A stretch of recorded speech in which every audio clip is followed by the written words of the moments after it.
So hi, my name is Rupinder Kaur and I am from Punjab, and today I want to share my journey with you guys. Actually आज से 6 साल पहला एक ऐसा हादसा हुआ कि मेरी मम्मा को ब्लड कैंसर डायग्नोज हुआ। वो टाइम मेरे लिए बहुत डिफ़िकल्ट टाइम था, क्योंकि हमारी फैमिली हिस्ट्री में ऐसा कभी किसी के साथ कुछ नहीं हुआ, किसी को कैंसर हुआ ही नहीं, ना मैंने कभी सुना था। पहली बार हुआ था मेरी मम्मा को हुआ था, तो वो तो मेरे लिए बहुत ख़तरनाक टाइम था।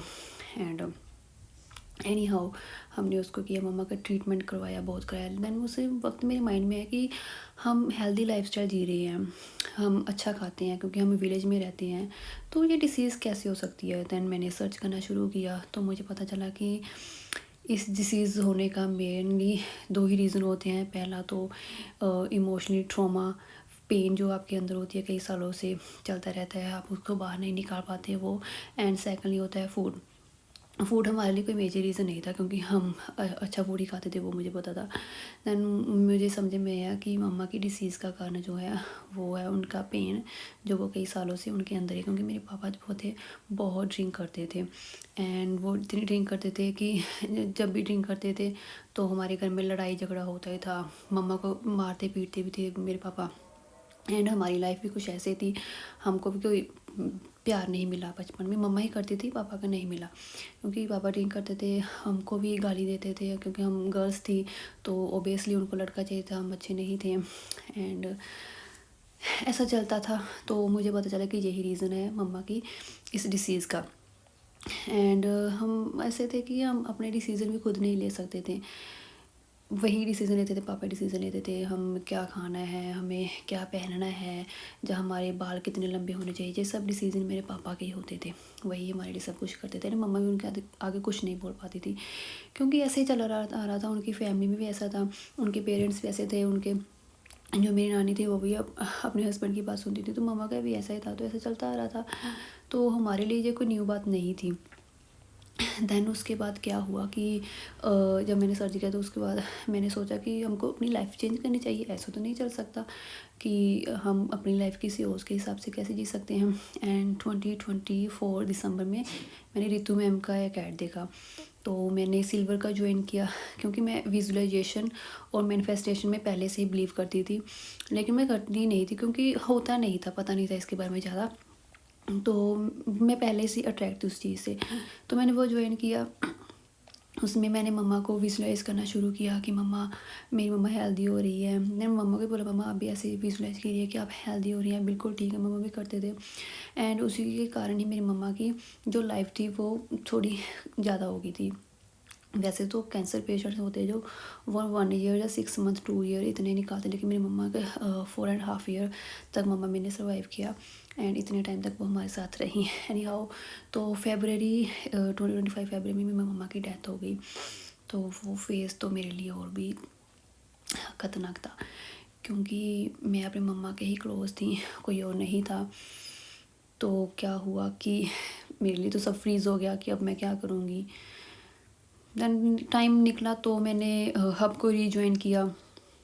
दैन मुझे पता चला, तभी चल रहा था निधिनोवा चल रहा था तभी, तो मैंने निधिनोवा में पर्पस का चल रहा था कि आप अपनी लाइफ में क्या करना चाहते हैं, क्या पर्पस है आपकी अपनी लाइफ का। तो मैंने सोचा कि मैं जो फेस करती आ रही हूँ, तो मैं तो यही चाहती हूँ कि मुझे फ्रीडम चाहिए, एंड इसी पर वर्क करना है। मेरा यही ड्रीम था कि मुझे फ्रीडम चाहिए, मुझे घूमना फिरना है, अपनी लाइफ अपने हिसाब से जीनी है।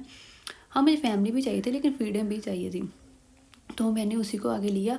और एक मम्मा की डेथ का था, वो भी मेरे सर पर बहुत बड़ा ट्रॉमा था कि मेरी मम्मा की डेथ हो गई, क्या रीज़न था, क्यों हुई। तो उस सब को लेकर मैंने सोचा कि मैं उन वुमेंस की हेल्प करूँगी जो घर में, जिनके घर में डोमेस्टिक वायलेंस होता है, और उसी के कारण सालों से वो फील कर रही हैं, सालों से वो झेल रही हैं, एंड उनको आगे जाकर बीमारी लग जाती हैं, है ना। तो मैं बस उन लेडीज़ की हेल्प करना चाहती हूँ, इसलिए मैंने ये यूट्यूब चैनल बनाया है। एंड इसके लिए मैंने एक हेल्थ का कोर्स भी कर रखा था, फूड का, कि कैसे हम फूड से और सम अदर वे से कैसे अपनी डिसीज़ को ठीक कर सकते हैं, वो भी कर रखा था। तो उसके बाद मैंने अब मैं हीलिंग का भी कर रही हूँ। अब मैं हब की डायमंड मेंबर हूँ, और मैं हीलिंग का भी कर रही हूँ। एंड पहले तो मैं अपने आप को हील किया, अभी मैं बहुत ज़्यादा कॉन्फिडेंट हूँ। देखिए, ये मैंने आपको जैसे बताया कि हमारी फैमिली में क्या था और अब क्या है, तो मैं यूट्यूब पर वीडियो बना रही हूँ, तो ये बहुत बड़ी बात है मेरी फैमिली के लिए, बहुत बड़ी, क्योंकि हमारे पूरे ख़ानदान में कोई भी आज तक यूट्यूब पर वीडियो किसी ने नहीं बनाई। तो मैं पहली ही हूँ अपनी फैमिली में, तो अपने ख़ानदान में, जो यूट्यूब पर वीडियो बना रही हूँ और आपको शो कर रही हूँ अपनी वीडियो। एंड मैं चाहती हूँ कि मैं अपनी फैमिली की फ़र्स्ट बिलियनर बनूँ, एंड मैं बनूँगी, ज़रूर बनूँगी, क्योंकि everything is possible because I am a creator of my own life. जो मैं चाहूँगी वही होगा, क्योंकि मैं अपनी लाइफ की क्रिएटर हूँ। ठीक है, तो हाँ, तो मैं, हाँ, अब हेल्प करना चाहती हूँ लेडीज़ की, एंड अपनी भी हेल्प करना चाहती हूँ, अपनी खुद की हेल्प भी कर रही हूँ। एंड मेरी लाइफ बहुत चेंज हुई है, बहुत ज़्यादा, क्योंकि मेरी एनर्जी चेंज हो गई है। मैंने अपना सोचने का तरीका चेंज कर दिया, जो बिलीव्स थे, जो डर था मन में, मैंने वो सब निकाल दिया, वो सब चेंज कर दिया। वो सब माइंड में है, जो आपके माइंड में है वही आपकी रियलिटी है, जो आप सोचते हैं वही आपकी रियलिटी है। सो अपना वे चेंज कीजिए सोचने का, अपनी एनर्जी चेंज कीजिए, अपनी एनर्जी को अच्छी एनर्जी में चेंज बदलिए। जो आप चाहते हैं उसके बारे में सोचिए, वैसा फील कीजिए जो आप चाहते हैं, तो आपकी लाइफ ट्रू वैसी होगी जैसी आप अपनी चाहते हैं। एंड हो सके तो सैड नहीं रहना, दुखी नहीं रहना, एंड हैप्पी रहिए। अपनी लाइफ को अच्छे से मैनिफेस्ट कीजिए, आप क्या चाहते हैं, जो आपको करना अच्छा लगता है वो करिए। एंड स्टे हैप्पी रहिए, स्टे हेल्दी रहिए, एंड अपनी ज़िंदगी अपने हिसाब से जिए।